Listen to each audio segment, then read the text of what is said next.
AI is gonna be with us today. We've got the CTO and the Director of Technical Product Marketing. Let's get it started. So, Ronen is the CTO and co-founder of Run.ai. Before this, he was a research scientist at Dell Labs and has worked at Apple and Intel in multiple R&D roles. As the CTO at Run.ai, Ronen manages research and product roadmaps. It's a startup that he founded in 2018. Ronen is the co-author of many patents in the field. And don't forget about our other guest of honor. We've got Jesper, the Director of Technical Product Marketing. He's a passionate advocate for technology that will shape the future of how organizations run AI. He comes with a technical engineering background and 6 years in multiple roles at Zeto, the cloud management, cloud data management, and protection vendor. And none other than our favorite co-host is here with us today. I'm gonna bring them all on the screen so you can say hi. Here we go. What's up? Good. You didn't realize Good what day. you were gonna get. Wow, that was amazing, Demetrius. You're a rock star, Demetrius. That was so cool. Oh man, it's usually better when I have the microphone plugged in, but today you have to settle with that. Forgive me. I know we've got a lot to talk about. Let's just jump into it. That was my little intro to say hi to you all, let everybody else know what you're doing, where you're coming from, and while you're introing the topic that we're going to talk about today, I'm going to be trying to figure out my microphone. And I think we talked about this beforehand. We're going to do it a little bit more off the cuff. We're going to be asking questions. Ben and I both have some questions that we want to ask you all, but let's get into a little bit of the intro, and then let's go into the questions. Feel free, if anyone out there has questions while you're doing this, we want this to be as interactive as possible, so hit us up with some questions. I'm going to start sharing the screen now so you can see, and yeah, there we go. Okay. Thank you so much, Demetrius, for the, I'll have to say, best intro I've ever had at anything I've ever done, period. I mean, doesn't matter. Any podcast I've done, any webinar, this has been the best intro ever. So my name is, and that's always the challenge, Gijsbert Janssen van Doorn. I run technical product marketing at Run.ai. And me and Ronen will do his intro next. We'll talk about the role specifically of resource management in MLOps. But I'll hand it over to Ronen first to introduce himself. Yeah, so thanks, guys. Hello, everyone. Great being here. So as Demetrius beautifully sang, I'm Ronen. I'm the CTO and co-founder of Run.ai. We started Run.ai 4 years ago. It's me and my co-founder Omri, so he's the CEO. And in my background, I had, as Dimitri is saying, I had both, for a long time, I had both academia and industry. I was doing both of them in parallel. So for many years, I did my bachelor, master's, Ph.D. And during that, I was also working for a startup. The startup was bought by Apple, so I became also an Apple employee. I did my postdoc afterwards. But then, I ended my academic career. I knew that my time is in the industry, and I wanted to start a company. And I started Run AI with Omri 4 years ago. And here we are. Gijs, what do you think? So should we introduce also Run AI, or how do you want to do I think that? we'll give them a little hint of Run AI, if that's okay with you. If you can, Yeah. I mean, you as the founder can always talk about the interesting story and where we're standing, and actually where we are right now. Mm-hmm. So go ahead. Yeah. So maybe, a little bit background on Run AI. As I said, we started 4 years ago, and we started after we realized that there is a gap in the AI space, a gap around the stack, the technology stack, the software stack for AI workloads. So what we saw that compute from one side, compute is really, really important for machine learning, for deep learning, right? Compute is strategic. As you have more compute, more powerful compute, you'll be able to run more workloads, train more models, do better AI, solve bigger problems, more difficult problems, and essentially process more data. So compute is really, really important. And we saw that there is this new type of computers which become more and more common in the AI space, which are the GPUs, right? GPUs were just an enabler for all the breakthroughs in deep learning, right? All the breakthroughs in recent years. So from one side, we saw this GPUs, a new, you might say, beast, a new creature in the data center, right? A new computer for many people. And then from the other side, we saw researchers, data scientists needing those compute resources, needing those access to those resources. They need a lot of those resources.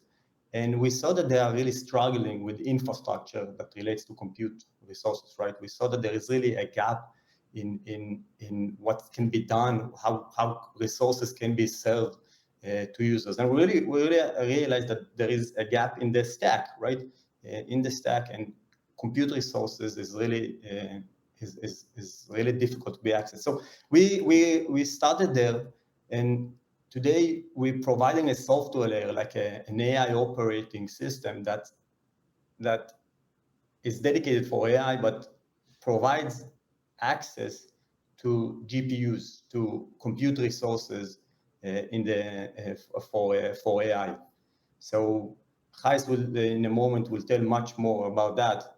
So we're doing a lot of resource management, a lot of orchestrations, orchestrating the workloads, orchestrating the compute resources, and essentially providing data scientists, researchers, all the compute access that they can to train their models, to do what they do, just without infrastructure assets, without simply get access to a lot of compute resources.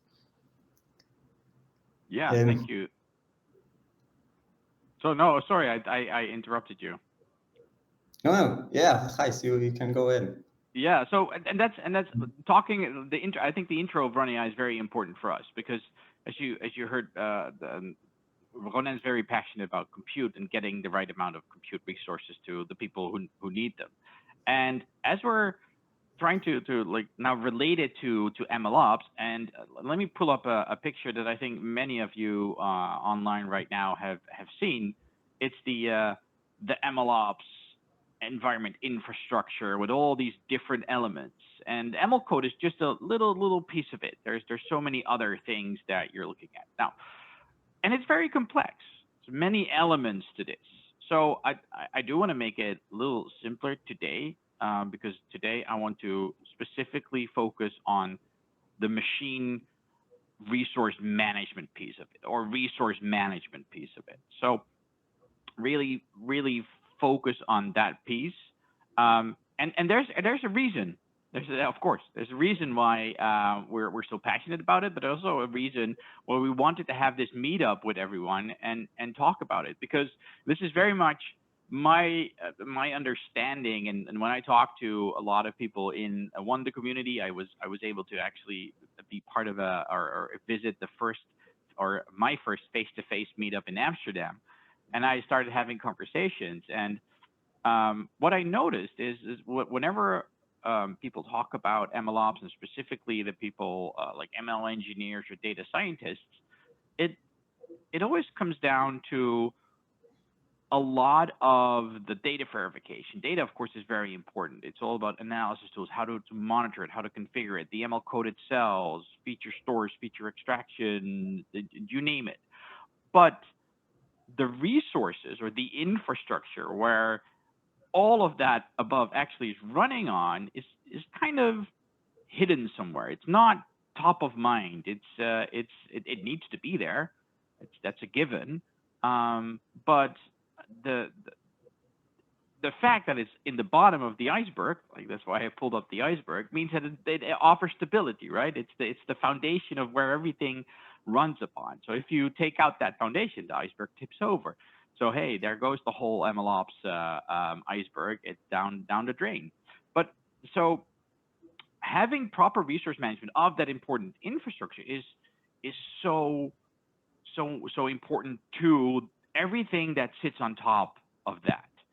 And Ronen already introed it very nicely, because why are we talking about resource management? Why are we so I want to say obsessed, but we're so passionate about resource management? Because, like Ronen said, compute is very important.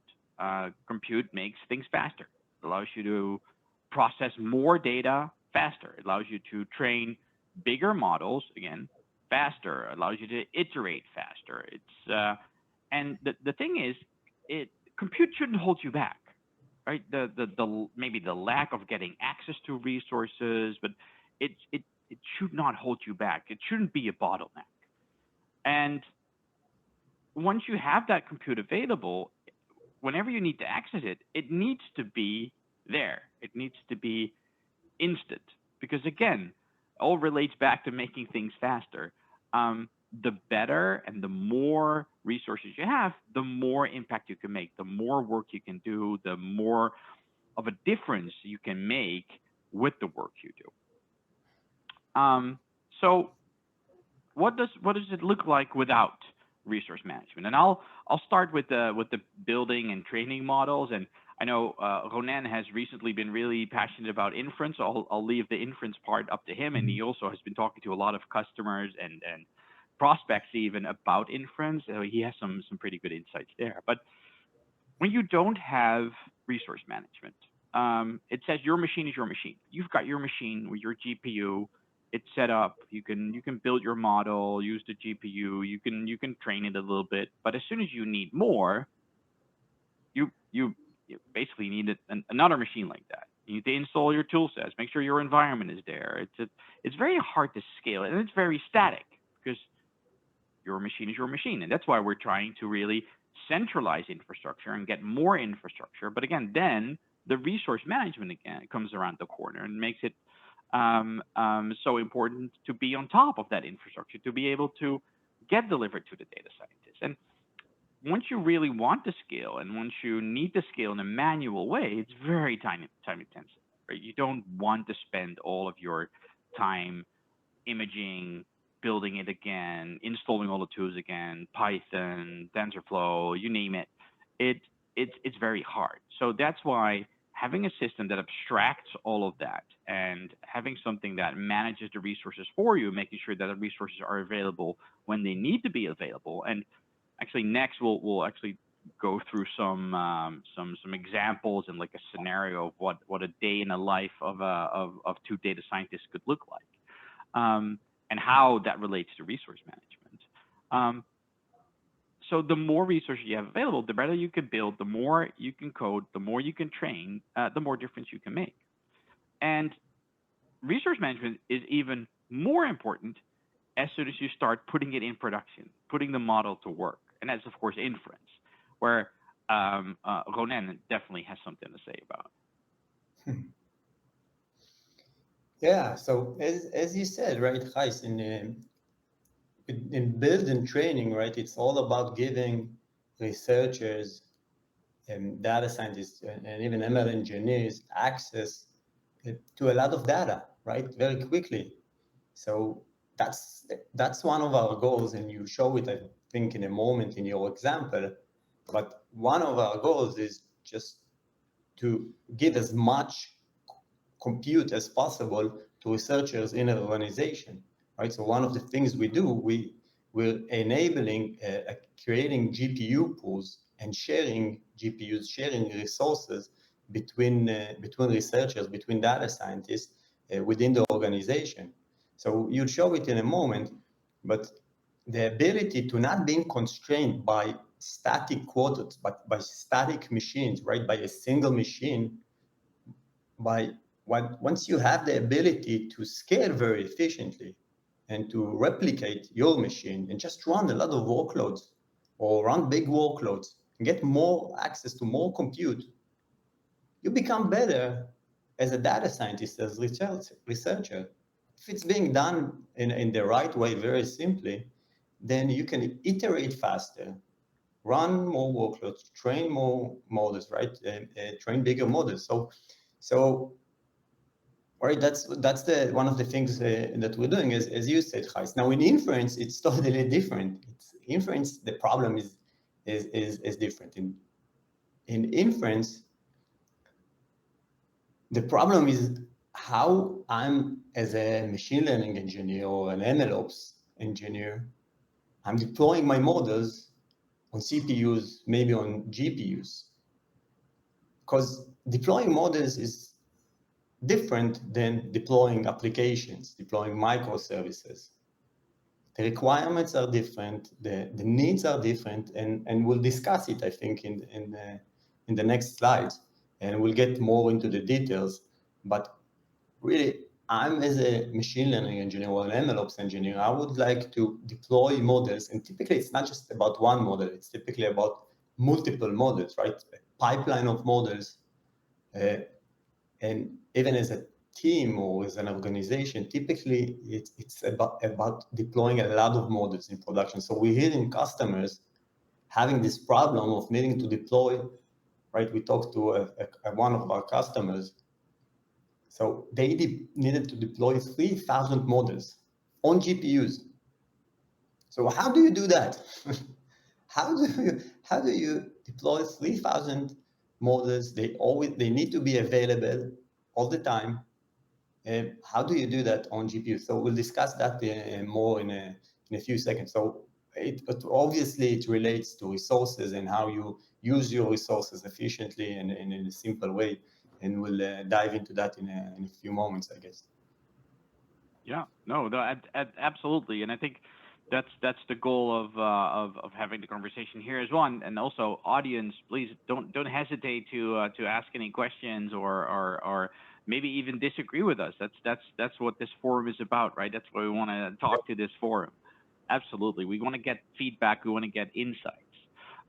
Because if we let's take a deeper look and maybe look at the let's say the pipeline of MLOps, if you really look deeply and understand what's going on and want to do it the fastest way, then almost everything within this pipeline, all the way from processing data to training models to getting it into production and maybe even model security, everything could benefit from proper resource management, from resource management that has been done and built for these type of workloads. Because in all honesty, if you take it back and look at it from an infrastructure perspective, and my background is mostly in infrastructure, the way that the infrastructure is being used by machine learning, by deep learning models, all the way from the development phase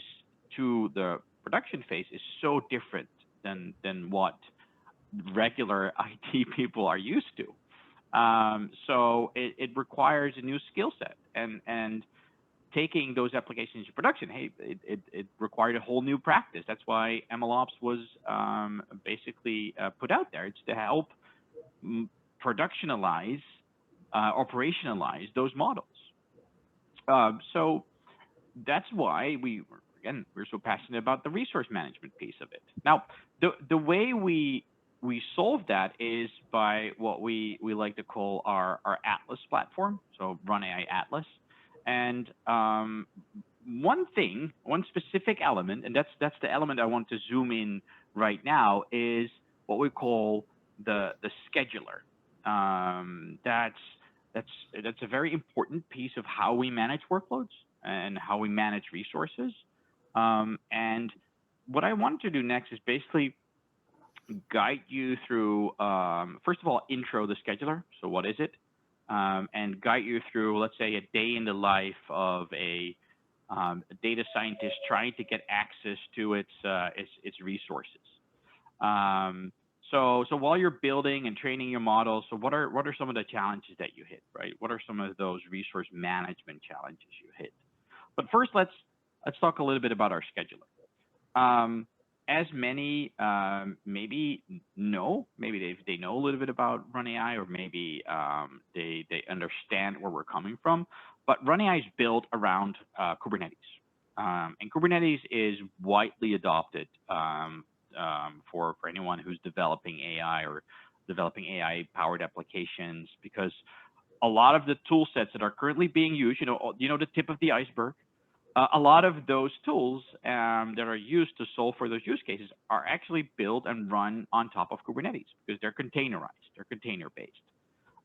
So we decided to build around Kubernetes and make sure that Kubernetes is suitable for AI workloads.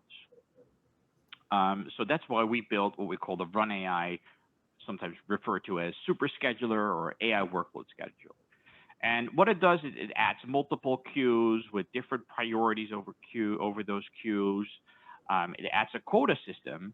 One, a guaranteed quota system, which is a very important concept. But the other one is the over quota system. They're tightly linked.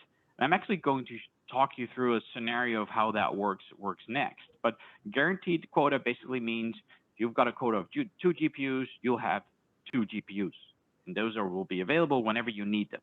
Of course, physics are like there's no resources left, you'll be queued. But hey, based on that, we have all those different queues and different priorities and different policies that you can set to make sure that whenever your workload runs and it needs to be run, it will run. That's what we take care of. We've got things built in like automatic preemption, again, based on priorities, based on the type of workload. So we can say, okay, this training job will have to pause right now because someone needs to start an interactive session on a Jupyter notebook, and it needs to run now, and he still has his guaranteed quota set up.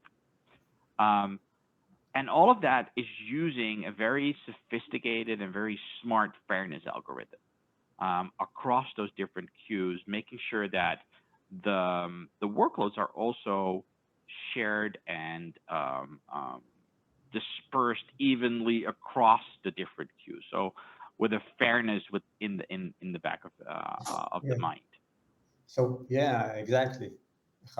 So when we built the scheduler, we took a lot of concepts, a lot of inspiration from other schedulers, right? So we took a lot of inspiration from the HPC scheduler, right? From the high performance computing schedulers.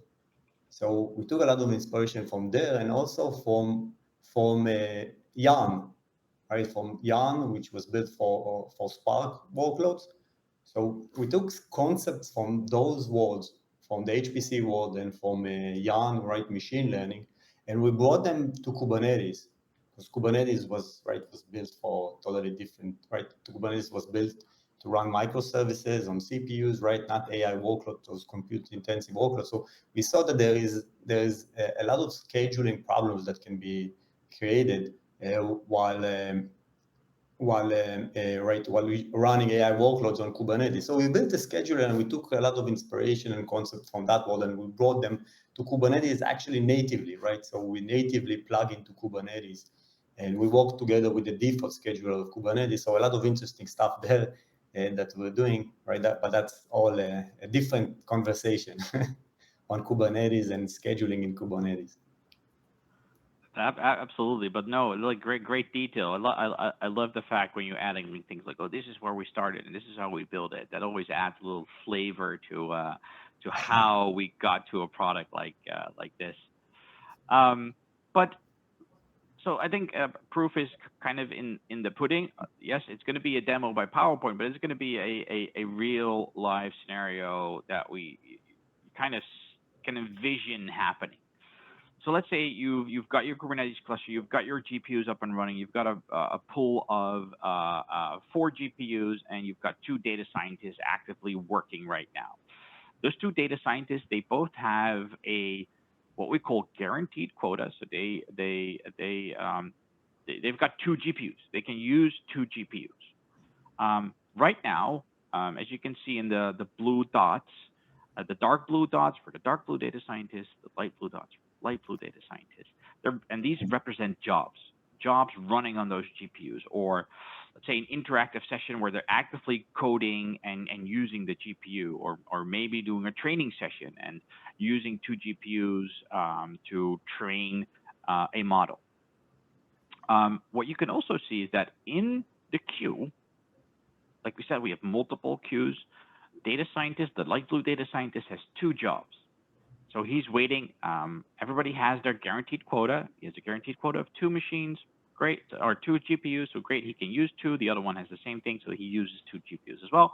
All the other jobs are now queuing, waiting to be happening. Again, this is a handoff procedure, right? He started them, and he just sits back and relax and waits for them to be done, or he's doing his interactive work on his interactive session, meaning a Jupyter notebook and actively coding. Now, what actually happens is the data scientist, the dark blue data scientist, he goes on a holiday and he closes his interactive sessions and he's done. So what happens now is this is the over quota system going in action, because what we have right now is 2 GPUs doing nothing. Now, if there's one thing that's worse than something that's underutilized, it's something that's idle. It's not doing anything. Very valuable, very limited resource. So we better use it. And that's why we've built this over quota system. And what happens next is, because the other data scientists stop, the GPUs are available, the schedule will automatically schedule to run those workloads on the 2 GPUs that are not being used right now. So actually, now all of a sudden, data scientist light blue has 100% more resources available because of that over quota system. Right? He can do more work now. He can maybe train a model faster. He can do other things. But holidays are limited. At a certain point in time, the data scientist will return. He will start his day, and he'll say, "Okay, you know what? I'm going to start. I'm going to start my work." He starts a job, and now he needs a GPU. But all 4 GPUs are being used by the light blue data scientist. Now, because we have automated preemption built in as well, what we can actually do is now one of those jobs will be preempted so that data scientist dark blue can start using the new resources, the GPU. Light blue data scientist still has 50% more resources he can use. The dark blue didn't have to wait. This is all a matter of basically seconds, and got the GPU available. For him, nothing really happened. He just had it available. It's instantly available. Again, very important for someone who's working and requires that GPU resources and needs to build that model. Now, this is very focused on, I just mentioned a vacation or the holiday. That's something that's being scheduled. Someone goes out for 2 weeks, but there's smaller things happening in an environment as well. These are just 2 data scientists and 4 GPUs. Imagine 300 data scientists with 500 GPUs, and half of them go on a lunch break. That means during that lunch break, those GPUs are not being used. So we have all kinds of cool technology built in to make sure that even during lunch breaks, even during those tiny half hour, maybe even 10 minutes of time, we can utilize those not utilized or those idle resources. We'll make sure that no GPU is left unused whenever it's needed. Because again, you need this to be dynamic, and the workloads are very dynamic once you are running such a large environment and you've got people actively building, training, running inference, and everything's being used. So it's really built to make sure that we support all of those different workloads, like the inference, like train, like build, at the same time. And that's why we've got this scheduler, and that's why we're pretty proud of having a scheduler like that, that really makes a difference, that really allows organizations to use way more than they actually have, do more with the same, right? They don't need to settle. No, they're going to do more with the same amount of hardware that they're already purchased. And that's what basically we should care about. We shouldn't care about the underlying infrastructure. We'll care about it. We'll make sure that everything's being utilized and it's available, but we're really trying to abstract a lot of the complexities that come with managing infrastructure like that and managing resources like that, making sure that it's as easy as possible to get access to those resources. Ronen, I'm not sure if you have something to add there as well, but yes, you said it wonderfully. Guys, I think this toy example is really great. And as you said, right, we're working with customers that have hundreds of data scientists, even more than thousands of data scientists, and all of them are using GPUs, right? But they are using GPUs in a dynamic way or in a burstable way. They might use one GPU for weeks or even no GPU for weeks. And then for a couple of weeks, they'll use, 10 GPUs, even more than that, to train their models, to do hyperparameter tuning and things like that. So from what we see, and we would like to hear from you guys, is that there is a very bursty nature of the data science world, right? In terms of using compute, right? So we see like a lot of idle times, and then weeks where just data scientists use a lot of compute. So then you really want to have a dynamic way to orchestrate everything, right? Without being limited to static quota, static constraints. And so that's what we're doing, right? As you said, we're creating that pool of resources, whether on premises or whether in the cloud, and someone is managing that infrastructure, those GPUs. But by creating that pool, we're providing access to the entire pool for the researchers, for all the researchers, for all the data scientists, and they can even take the entire pool if they are allowed to, right? Everything is open and accessible. So yeah, so that's the scheduler. It enables that. I see Ben pop up. That means he might have a question for us. Yeah, I have a couple of questions. I mean, it's really cool stuff that you're showing here. The idea of adding this kind of native resource queuing and resource management into Kubernetes for the purposes of data scientists, because obviously Kubernetes is extremely complex or has the potential to be extremely complex. I have a couple of questions about kind of configuration and management of this from the end user's side.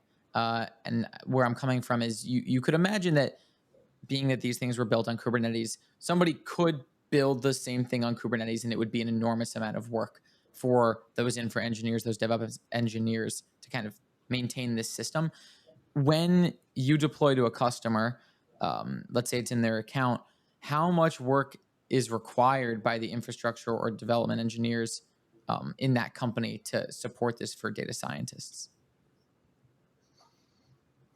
Yeah, that's a good question. So essentially, the installation is very, very simple, right? Kubernetes is an amazing piece of technology, and one of the amazing benefits of Kubernetes it's it gives you a unified infrastructure, a unified layer of software that companies, organization can operate on. So when we come to a customer and there is the Kubernetes layer already in place, And it can be, for us, it can be a vanilla Kubernetes. It can be like a managed solution, like, one of the cloud providers, the EKS, AKE, right? AKE, sorry, GKS, OpenShift, no matter, we come and we install our software on top of Kubernetes. And then we have our own operator. So you just run an operator, and that's very simple. And then our software is just runs as pods in the Kubernetes cluster, very simply. So the amount of time it takes, it's the amount of time it takes to run an operator, which is a single command line, right? And then you have this configuration. You want to configure your users, configure policies, configure guaranteed quota, and things like that. But that's simple configurations typically. So once all of that, is deployed and it's configured, I guess I have two follow-ups. One, how do data scientists actually connect to this from their notebooks? Like, I'm assuming that let's take an Amazon scenario. So it's running EKS, it's managed. They have some GPU EC2 instances in their account. How do you connect to them in your system? And then how do the data scientists sort of connect to you in their environments? And then if stuff or when stuff goes wrong, things go down and come back, how resilient is it without without people coming in and fixing it? Like, how self-healing is the system? Cool. A great question, Ben. So how data scientists are connecting into the system. So what we do, one of the principles that we adopt, and it's really, really important for us since day one, was to stay open. So again, with Kubernetes, Kubernetes is amazing in terms of that it's a unified infrastructure, and it's an open infrastructure. Like, everyone can come and use, and run stuff on Kubernetes. So it was really, really important for us to stay open. And to stay open in the sense that we can integrate with any tool that runs jobs, run workloads, run notebooks on Kubernetes.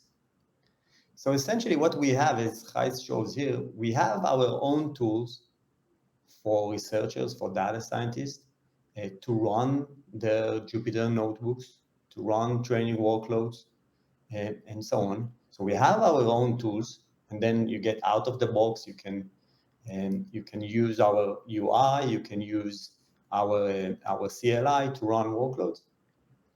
But we stay open, and we stay open in the sense that any tool, other tool, data science tool, MLOps tool, that run jobs on Kubernetes, where they can integrate with us very, very simply, right? If it runs on top of Kubernetes, then because we're natively integrated into Kubernetes, the integration is as simple as just adding one parameter to a YAML file in Kubernetes. Like, I'm becoming a little bit technical here, but when you run a workload, then you just need to mention that this workload needs to be scheduled with RunAI, with the RunAI scheduler, and that's it. So today we're open, and we can work with open source solutions like Kubeflow. We have integration to that, Airflow, MLflow, any open source solution that runs on top of Kubernetes can run with us. And we're integrating also with third party, with commercial solutions as well. So we're now having a partnership with Weights and Biases, for example, and we're doing that. So third-party solution, commercial solutions, if they run on top of Kubernetes, the integration with us is really, really simple. So we're staying open in that sense, right? We have our own tools. We can integrate with open source solutions and with the commercial solutions as well. You want to mention something? And last thing, Ben, you asked about self-healing. So self-healing, that's one of the amazing stuff in Kubernetes, right? It's much easier to recover from failures and from problems with Kubernetes, right? So it's much easier. So and we're providing this stability, and we're making sure, and we're working really hard to have a stable system. Yep. Yeah. So what I'd like to add, because you mentioned like the platform engineers or the infrastructure engineers, that what they need to do is they need to set up the platform. Like Ronen explained, it's very easy. Set up the quota, set up the policies, create projects, departments. Right there, we've got multi-tenancy built in, so they can do all the things to make it available to the end users. And then, basically, as a data scientist, like Ronen said, I can log into a UI. I can say, okay, I want to start this Jupyter notebook. I need 2 GPUs. Click, it starts. It will allow you to directly go into your Jupyter notebook. So we're trying to really abstract some of the complexities that you see in Kubernetes. You may be working with YAML files and creating your deployment and and declaring everything. And so we're really trying to abstract that using Run AI. So whether you're using the UI or the CLI, it's all about just simply starting your job and getting access to your Jupyter notebook, or simply starting the job and doing a training session. Really trying to, again, abstract the complexities. Yeah, that's really interesting. I actually didn't realize at first that you also had the managed service with a notebook environment for users, which leads me to one more follow-up, which is just dependency management. Let's say users need different versions of PyTorch or different versions of pretty low-level C-based libraries. How can they do that? Like, can I be running and necessarily need like Spacey 312 and you need Spacey 320 and have different notebooks simultaneously running, connecting to the same GPU, but using the packages that we need? Like, is that, how does that get managed? Yeah, so early containers really simplify that problem, right? And what we do, we help our customers both for the the admins, the infrastructure, the platform guys that help the researchers to create those notebooks, to create those environments. So we provide them tools to very easily and very simply define environments, define the right packages, define the right software libraries, everything in that environment. And then that environment is being containerized. And so once it's containerized, I, as a researcher, can use it and run with it, and connect to it with the Jupyter Notebook or with PyCharm or with VS Code. So very easily.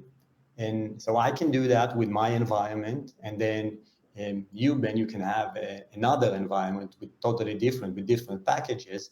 And both of us can run our workloads on the same GPU pool, connect to the same, even to the same GPU, as you say, and each one of us will have a different environment. And then the nice thing is you can scale it very easily, right? You can replicate with a single click. You can just run more environments, get more of the same, and use more GPUs. If they are available, go ahead and use them. You can get access to more compute power very, very easily. So that's we're seeing that, and that's one of the benefits that excites us a lot.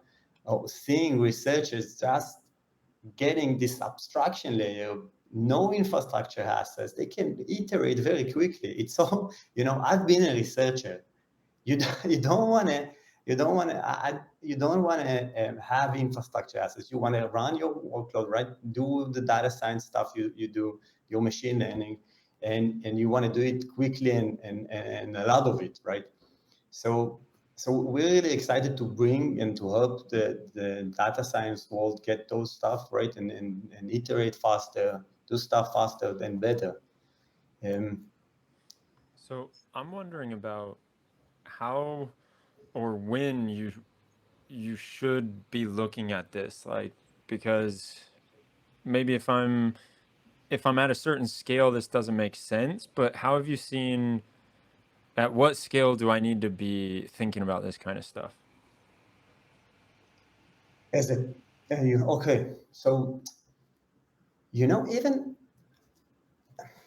when you're a single data scientist and you're going out of just a single notebook, right?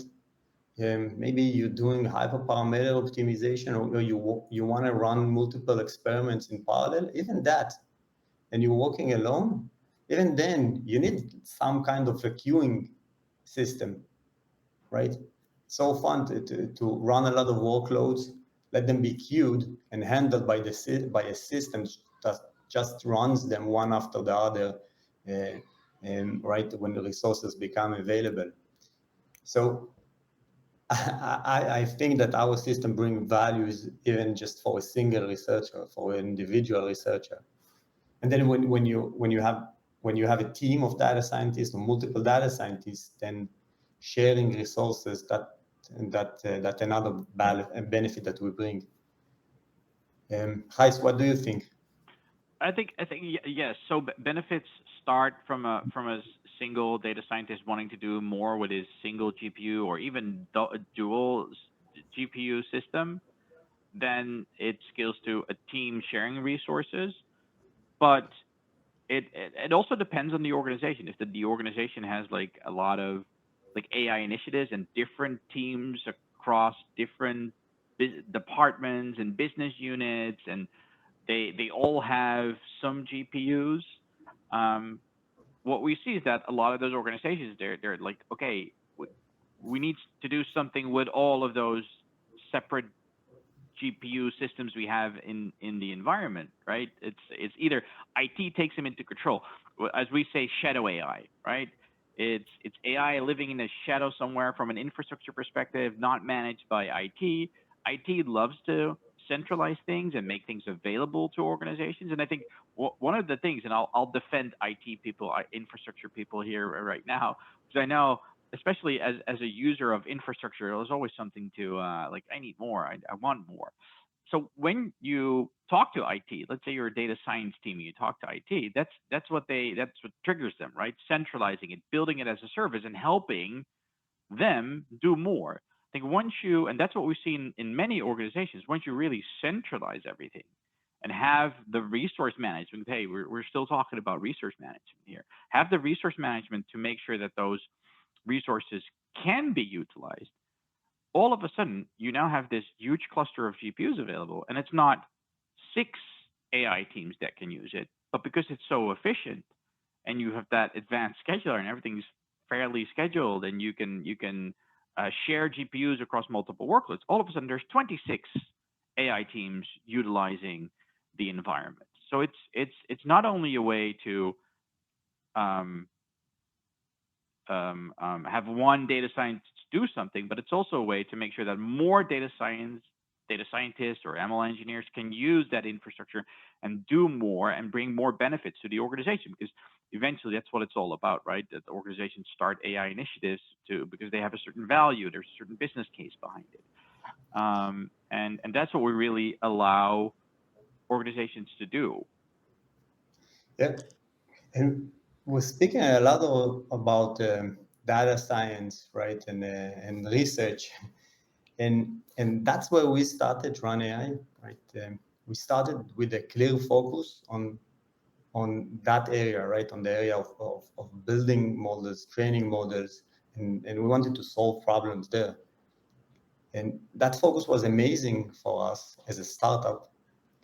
And now we're expanding to inference as well, right? To providing capabilities, advanced capabilities to engineers, to ML engineers, to MLOps engineers, once they want to deploy their models. And that's another topic. I think we're running out of time, but we're bringing there also capabilities like fractional GPU, the ability to right size the inference workload, right size the model server. So a lot of interesting stuff there, really, and stuff that I'm learning now, right? And I think it's amazing stuff and very interesting stuff there. We've built a lot of interesting capabilities for engineers to deploy their models. We're bringing them to the market right now. So cool stuff there as well. I would say, would you guys almost describe yourselves based on this conversation? You could say that Amazon and Google are managed Kubernetes services. You guys are really a managed GPU service where users can bring their own GPUs, and you will just simply manage at reasonably any scale the coordination and interaction of those GPUs. Is that a fair assessment? Yeah. We're bringing that management of resources, right? Resource management.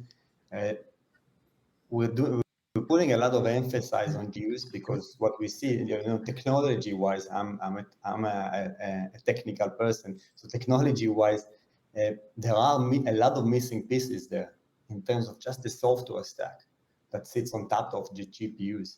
So there are a lot of tools that are missing today in that sense. Tools that are missing to utilize GPUs and make them efficient, right? Providing access to them, both on when researchers are training models and when inference workloads are running on GPUs. So, we're bringing capabilities not just for GPUs. We're running AI workloads also on CPUs. We provide that capability as well. So, generic resource management, CPUs, memory, and GPUs. We really shine in GPUs. We have amazing technology there. But in essence, we provide organizations the entire resource management they need for running their AI workloads. Very cool. Exactly. It's like, and that's hence the openness in our platform as well. There's 600 plus, I think, commercial MLOps like solutions out there. And they all solve different bits and pieces. Most of them solve like the tip of the iceberg or the top of the iceberg, and that's why we need to be open. That's why we basically have that open approach, and because we understand that the tool stack is different as well, and we need to support that tool stack. But we do understand that resource management is so important. So that's why we have that open approach. And the interesting thing you said is like GPU as a service. Basically, we allow organizations to manage their GPU infrastructure as if it was a cloud and deliver it as it was Amazon. Self-service, on demand, instant access, all the things that you're used to from like your cloud experience. We can help organizations build that experience for their data scientists, ML engineers. So yes, you hit it. Excellent. Awesome, guys. This has been super informative, and I love hearing about what you're doing, how you're attacking the problem, why you're attacking the problem.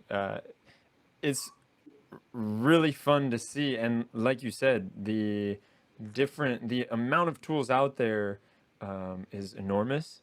I mean, I didn't realize there were 600 of them, but I probably should have known that, because judging by my inbox and how many people are coming into the MLOps community all the time, that makes sense. I could see there being 600, but I'm excited for what you're doing, and the story is very clear that you want to take a lot of this weight and complexity off of the data scientists' shoulders, so they can do what they do best. And you've all heard it. We've all said it a million times, but it's worth repeating. Like, should a data scientist know Kubernetes? Is it worth it for them to go and do that? I think it's a resounding no from your side. That's the classic debate. And so this has been cool to see how you're doing that, how you're helping them. Thanks again.